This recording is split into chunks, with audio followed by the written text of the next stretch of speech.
Can you grow your wealth even if you have debt? Ted is here. Let's begin. This is Debt Free in 30. Here's your host, Doug Hoyes. So, Ted, last week on episode number 549, which therefore means this is episode number 550. You got it. We discussed whether you can walk away from a pre-construction condo deal. Now, who is it that typically would be buying a pre-construction condo? And usually it's somebody making an investment. Exactly. Investors. Yeah, they're not buying it to live in it because you're not going to get it for 5 years. You got to live somewhere. So usually the most common thing we see, they borrow money for the deposit. They hope that by the time the deal closes, they can sell the condo. It's gone up in value, right? So that's an example of using debt to grow your wealth. So I guess the question is it possible to have debt and grow your wealth? So the short answer is yes. Thanks for watching. That was Debt Free in 30. Please like and subscribe on YouTube and Spotify and everywhere else. And the reason for that is... Well, debt's a tool. So anytime money itself is a tool, and how you use it, whether or not you use it smartly or maybe less smartly, will depend on whether or not you can increase your wealth. And the way you do that is through leverage. That's the whole point. That's a great term. You hear it in the media all the time. Leverage, because that's using other people's money to make money yourself. Using other people's money to make money Danny yourself. DeVito did a whole movie about that. That's possible. Maybe in the 80s. Well, and you're a physicist by training, I believe. You understand what a lever is, right? You know, you're a car guy. With a big enough lever, I can move the world. That's right, exactly. I don't remember who said that. I don't know.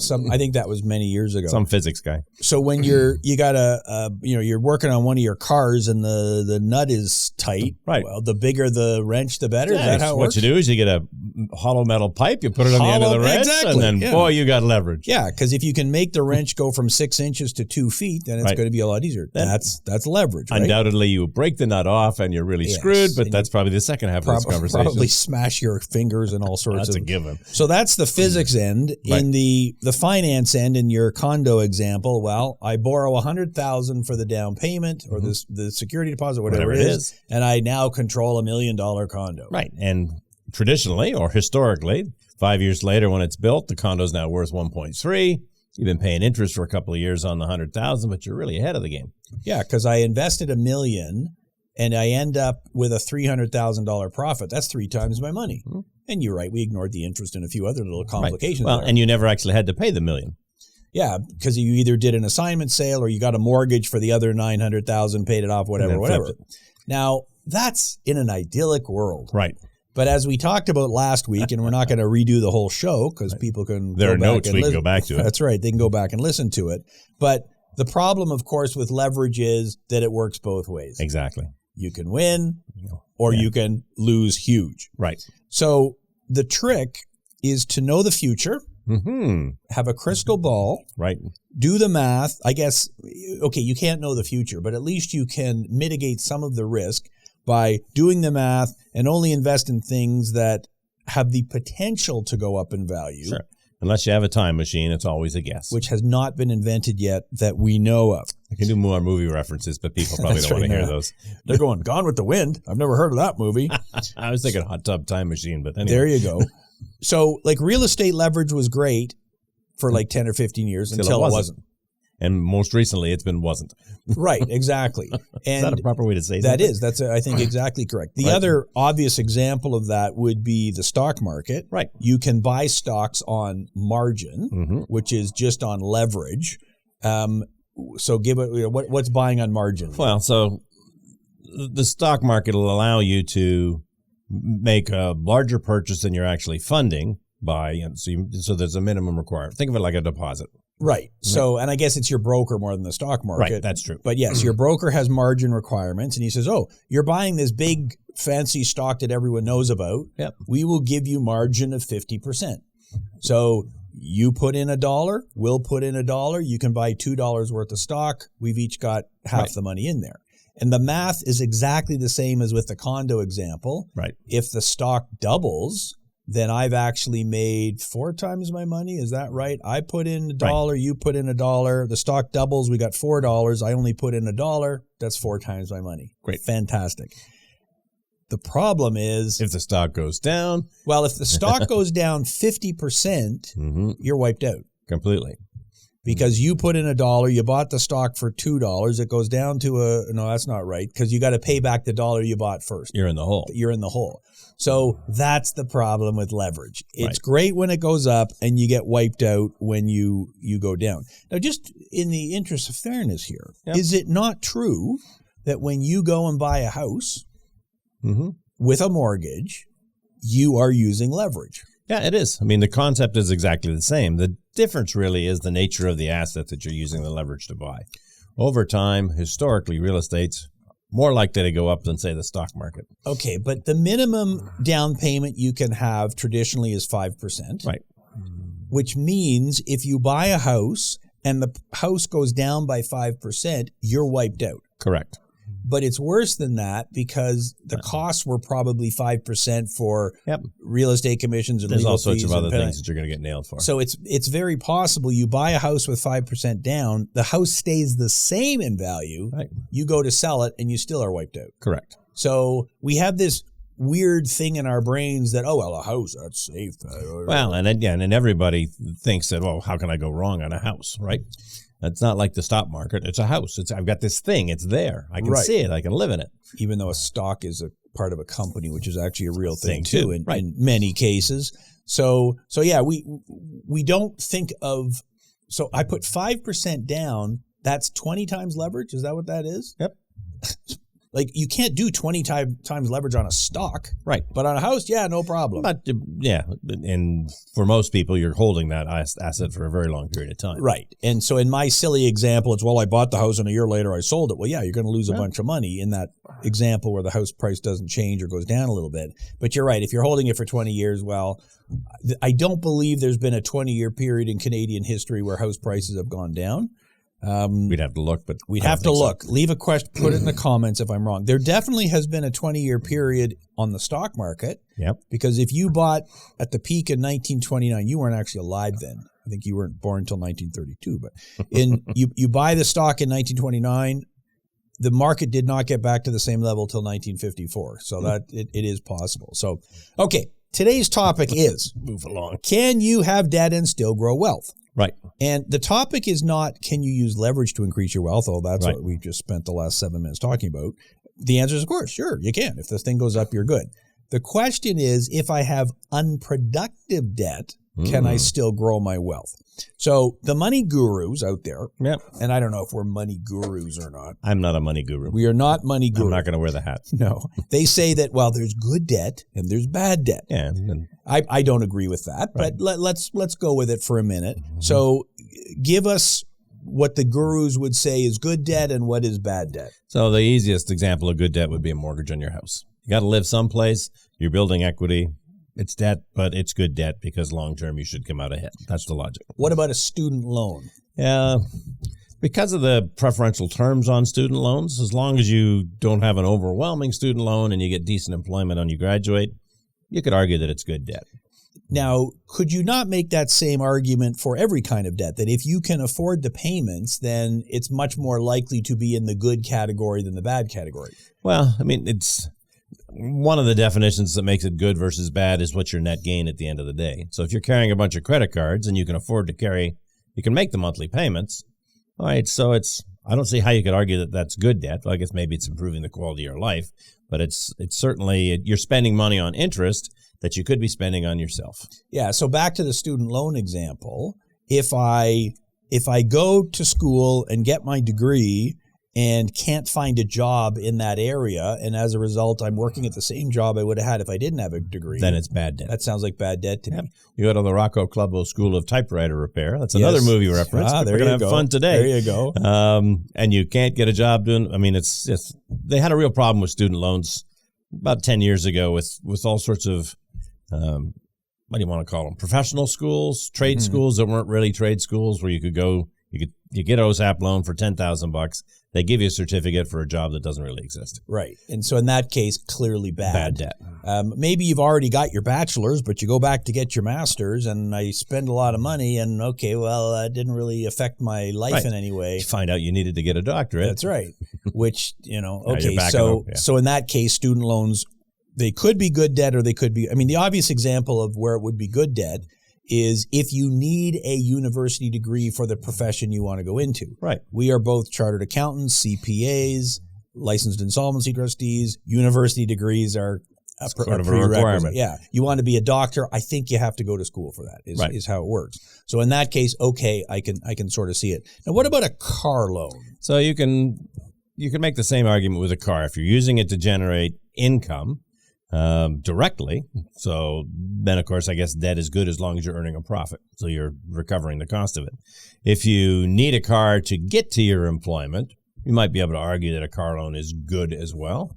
But in most cases, cars are a depreciating asset that you're never going to get your money back out of. So yeah. So if I work at the factory and my shift starts at 6 a.m., and the bus starts at 6 a.m., well, I got a problem. I can't get there otherwise. So I guess I've got to take an Uber. I got to ride my bike, which is kind of hard for an hour out in the middle of a snowstorm. Right. So in that case, how would you decide whether the car loan is a good deal or a bad deal? Well, it might depend on how much your payment is, how much interest you're covering on that debt. So if it's a manageable payment, you're obviously let's use an example. It's cheaper than taking Uber every day or taking a cab every day. All right, so a car loan might make sense. If you bought a lot more car than you need just because you like cars, you're a guy. We don't know anybody like that. No, not at all. That might push it into a bad debt category because you're paying for something that you really can't afford. Yeah, so if I'm working at a job now making $2,000 a month, but that job at the factory or wherever I could make $4,000 a month, if it would cost me $1,000 a month to be taking Ubers and taxis and everything to get to the job, right, my car loan's going to cost me $500 a month. Plus gas and insurance. You got to do the whole thing. It could be a wash. It could make sense because, okay, maybe my expenses go up $700 or $800 a month, but my income goes up by $2,000. Right. Okay. I can see how that would be a possible answer. I guess my advice would be, well, get as cheap a car as you can. Within reason. You don't want it breaking down at 5 a.m. in the snowstorm, but cars can be complicated. Let's just leave it at that. But that's the trick. Okay, so it is possible that a mortgage on a house, a student loan, a car loan can be good debt because it helps you build your future potential. Right. You can make money. Now, bad debt is borrowing for stuff that is not going to give you a future benefit. Right. Like that's a pretty simple definition. So I think you would agree a credit card debt for a vacation would be bad debt? Most likely, yep. It's hard to think of a scenario where it's not. Well, I guess your example where I kind of need the mental break and I've been working hard for the last 5 years and haven't gone anywhere and I'm going to go crazy if I don't. Right. But the majority of those people, they go on a 1-week vacation. They're so stressed about it anyway, it won't achieve the goals you're talking about. That's exactly right. So, okay, so borrowing for a vacation, we're not big fans. Right. A student loan for a program that isn't going to increase your income, that would be obviously bad debt. Right. So if you had a kid who was a teenager. I have 3. And you have 3 of them, and they're deciding, okay, do I go to school or not? And let's just say you're saying, I'm not paying for it. You got to learn to stand on your own 2 feet here. That's what my wife has been saying. There you go. What I'm saying. I'm with your wife on this one. So, okay, how does the kid make the decision then? Because I don't know, 16, 17, 18 years old. How do I have any clue what the future is going to be for this profession that I'm going into? And how much debt am I willing to incur for this future that I don't have a clue for? Right. So don't you have to kind of go, okay, I want to be a thing, an X. I want to be an X. An X. What is the pay that somebody in that job gets now? Right. And how much is it going to cost me for student loan payments? Isn't that the math you got to do, like as a starting point? That's just sure. That would be the beginning point for sure. But how do you know that 5 years from now when you graduate, AI hasn't taken over that thing? And you don't. You don't. That's basically it. So I guess the answer is you want to study AI. That's right. Absolutely. Become an AI guy because you want to keep the loan as low as possible so that you're at least mitigating your risk there. So, okay. So again, you already explained about the car loan that if you can't afford it, then that's probably bad debt. So it depends on what you use it for. Can you afford the payment? So which is why I don't believe there's any such thing as good debt or bad debt. You can't say that a mortgage is good debt or bad debt. That's just not how the way Debt it is a works. tool. It's a tool, right? And if you think a mortgage is good debt, then you end up buying more house than you can afford. And the advice you used to get was buy as much house as you possibly can afford. Mm-hmm. And I always thought that was questionable advice. The logic being it's going to go up in value. Your income's probably going to go up. So if you can script buy and afford the payment this year, next year it'll be easier to do. Right. And that made sense when house prices were going up 20% every 15 minutes. Right. And interest rates were low and all that kind of stuff. But when you lose your job and can't make the payments, the math changes quite a bit. So right. I think you really do have to look at the big picture. So, okay. What we've been talking about is can you use debt to build your wealth? But the specific question today, I'll go back to it because obviously we've now diverted half the show on sort of sidetracks. It's not whether or not you should borrow to do something. Right. It's if you already have debt, can you still build your wealth? Right. That's the question. And I am of the view that if you have bad debt, however you want to define that, mm-hmm. it's very difficult to be building your wealth. Does that make sense? It depends on the extent of the bad debt, obviously. Well, let's say you got credit card debt. Yep. What's the problem with credit card debt? Problem with credit card debt is the interest on the cards is high, and so the money that you're paying towards interest is not money that you can use to accumulate wealth or to even cover your ongoing regular expenses. Exactly right. So let's go through some math here, because every show I go, Ted, walk us through the math here. Right. Because you're the math guy. So give me some math on, Okay. So keep it simple. Mm-hmm. $10,000 worth of credit card debt, 20% interest. So if you don't pay the card off, you carry it with you, that's $2,000 a year in interest. That's pretty simple. It's going to be a little higher than that because of compounding, but we're keeping it simple. Yep. So that's $2,000 that you don't have available to put into an RSP, a tax-free savings account, an RESP for your kids, or just anywhere else which you can use to grow your wealth. So what you're talking about here is not just the interest, but opportunity cost. Oh, that's a fun word. Ooh, opportunity cost.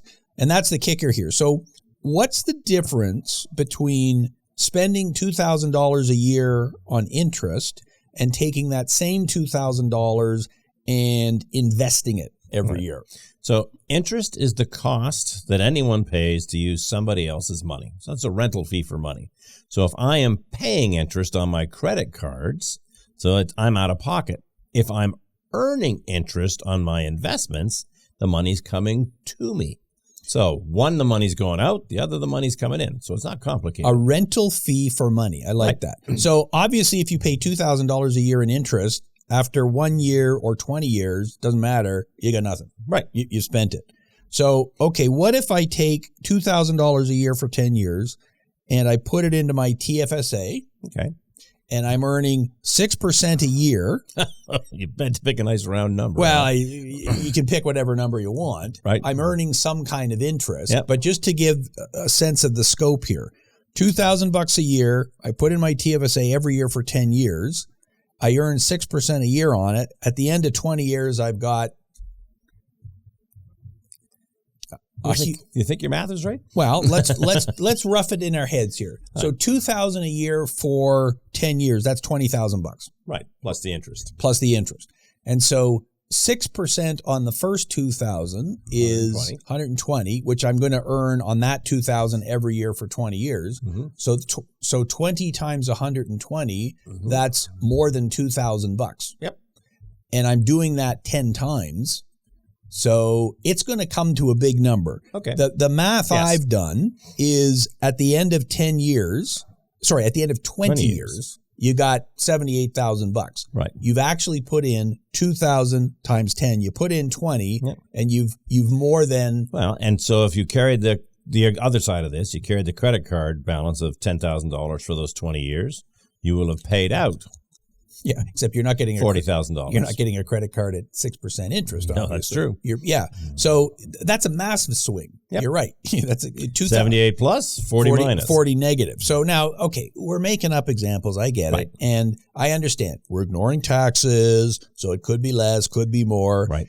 If you put that $2,000 into your RRSP every year, mm-hmm. you're getting a tax break. That's true. So if you're in the 50% tax bracket, government's going to give you $1,000 back. but you also are earning X percent on the $2,000 that's in there. And it's not being taxed. And it's not being taxed till you take it out. So the money really compounds a lot when you're investing, and you really go the other way when you're paying it.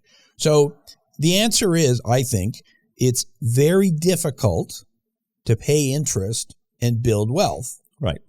Because the interest is higher than what you're earning. So, and that's pretty simple to figure out too. So remember, interest is the cost you're willing to pay to rent somebody else's money.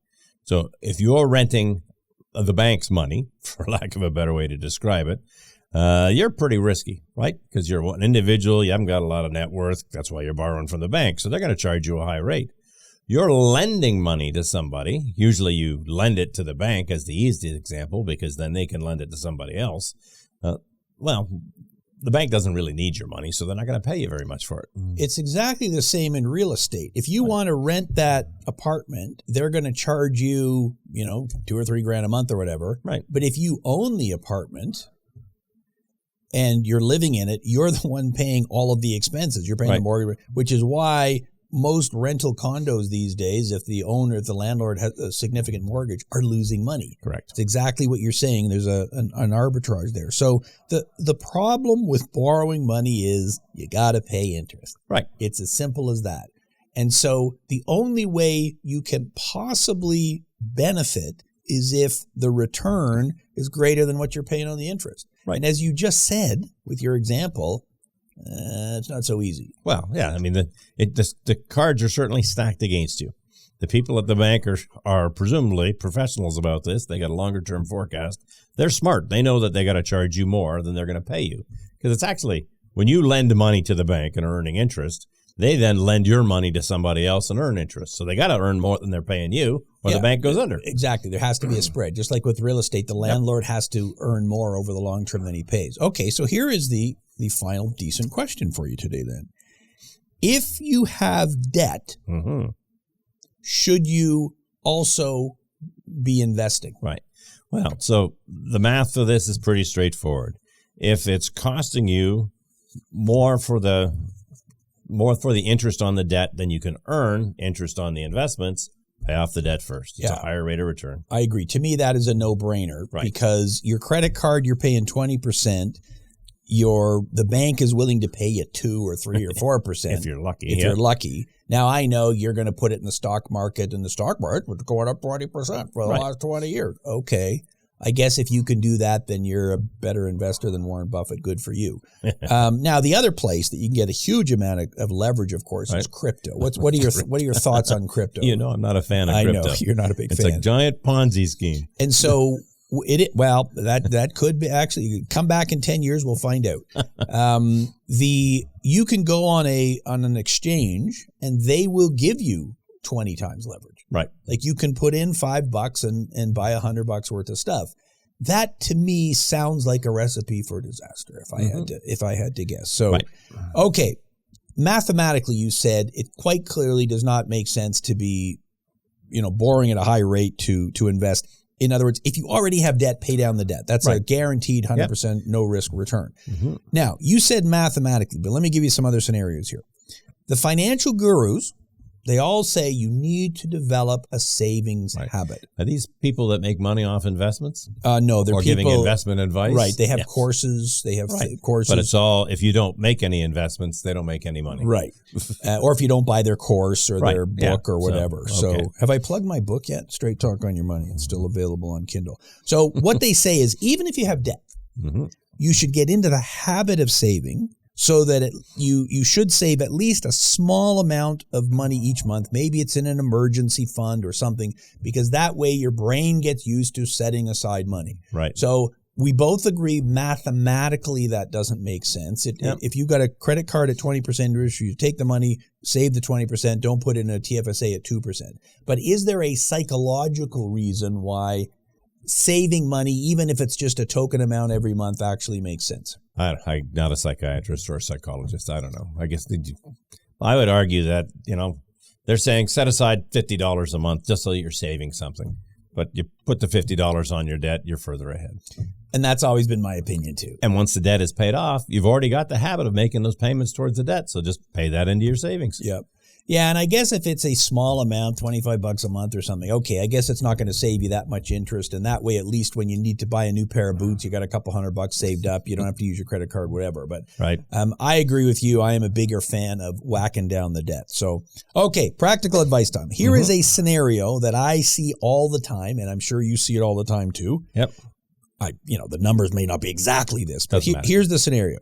Person has $20,000 in their RSP. Yep. They've got $10,000 in stocks, which is in their TFSA. Yep. They took out a $20,000 loan to invest. They've got $20,000 in credit cards, $20,000 in other debts. So they have $30,000 in assets, yep. 20 in their RSP, 10 in their TFSA, and $60,000 in debts. The loan, the credit cards, and the other debts. So obviously they were using debt to try to increase their wealth. Right. Now it didn't work, which is why they're calling you or me. Now they can't make all of their debt payments. So what are their options? What do you say to this person? Well, so the first option is, I suppose, you could cash out all of those assets, the RSPs and the tax-free savings account, pay down your debt, and then do a consumer proposal for the rest. So cashing out let's say you just cash out the assets and forget about the consumer proposal. Right. You've got $30,000 in assets, $60,000 in debt. So you're not paying off all your debts that way. And you're not going to get the full 30 because when you cash out your RSPs, there's going to be tax implications. Yeah, the minimum I think is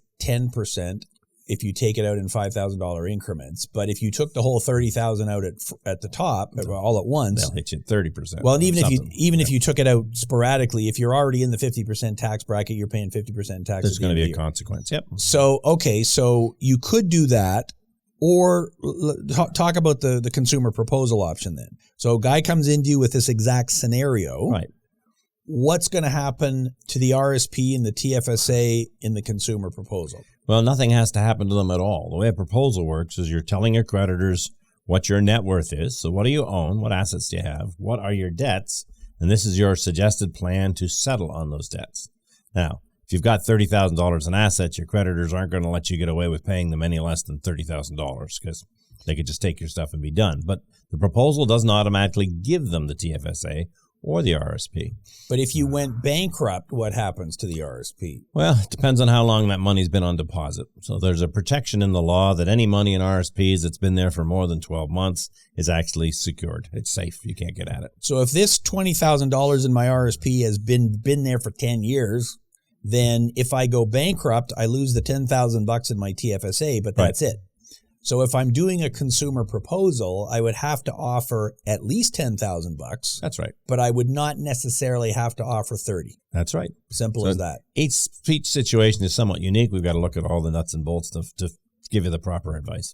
Right. So a consumer proposal may be the correct option in this case, or it may be the correct option to cash in your RSP, pay the tax hit, cash in your TFSA. Now you've put a chunk down on your debt.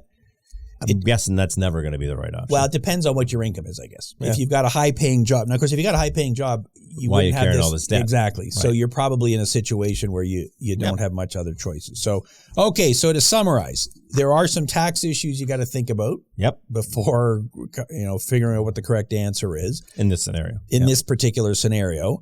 Debt should only be used for investing if you are confident that your investment will return more than your debt payments. Right. That's pretty simple. In most cases, in fact, probably in virtually every case, it's better to pay down your debt to save the interest, and then once you're out of debt, save up to invest. Right. Unless you've got some fantastic insider information or something, which never helps, but whatever. If you have more debts than you can service and you don't have sufficient assets, well, then the consumer proposal becomes the obvious answer. Right. So I guess the question was, can you have debt and still grow wealth? It's very difficult because the interest on the debt is much higher than what you're going to earn. So we are not a fan of carrying debt if you don't have to do it. That is our show for today. Did I already give the pitch to put a comment below and hit the notification and the save bell? The 60 and all podcast for it. There you go. Go on Spotify and all the rest of it. We actually had a guy a few weeks ago. You remember the episode where we spilled I spilled the coffee? Spilled the coffee? Yeah. Yes. And by the way, today our coffee cups are empty because we just didn't want to do that. But he was listening on Spotify and said, hey, I got to go back on YouTube to watch them spill their coffee. So you can watch or listen, do whatever you want. Leave a comment, subscribe, notification bell, and so on and so forth, because we have a new show that comes out every Saturday morning. which will happen again next week. So until then, thanks for watching and listening. Until next week, I'm Doug Hoyes. That was Debt Free in 30.